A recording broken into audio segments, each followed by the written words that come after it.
याही पेक्षा जास्त आवाज तुम्ही उठवाल, खात्री आहे आम्हाला.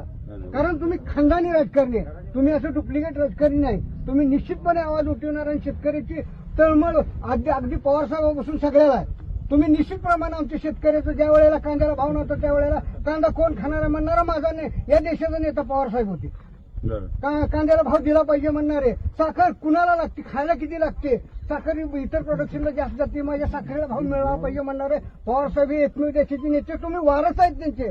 तुम्हाला आमची विनंती आहे, सगळ्या चिनाकाठ या महाराष्ट्रातल्या सगळ्या पूरग्रस्तांच्या वतीने विनंती, हा आवाज उठवा. तुम्ही निश्चित उठवणार आहे, पण त्याही पेक्षा जोरात उठवा ही विनंती करतो. आणि फक्त अधिवेशनात नाही तर रस्त्यावर पण उठवावं लागेल. आम्ही तुमच्या पाठीशी आहोत दादा. म्हणजे तुमचं 50 एकर जमीन नुकसान होऊन सुद्धा हा जो शेतकऱ्याच्या माझं जाऊ द्या, माझ्यापेक्षा गोरगरीब शेतकरी 2 एकरवाले शेतकऱ्याचं गेलं उद्ध्वस्त झालं. मला कोणी कसं तरी मी उभा राहीन, पण त्या लोकांनी काय करायचं त्याला म्हणतात मराठी माणसाचं मन.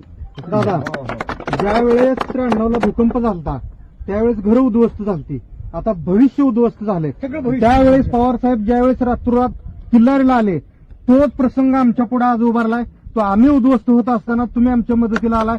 आम्ही जोपर्यंत आयुष्य आहे आमचं तोपर्यंत रोहित पवार आणि पवार साहेबांचं ही आमची जबाबदारी आहे. जबाबदारी नाही, तुमचं रक्त आहे ते, आणि त्या रक्तानुसार तुम्ही गप्प बसणार नाही हे आम्हाला कळतंय.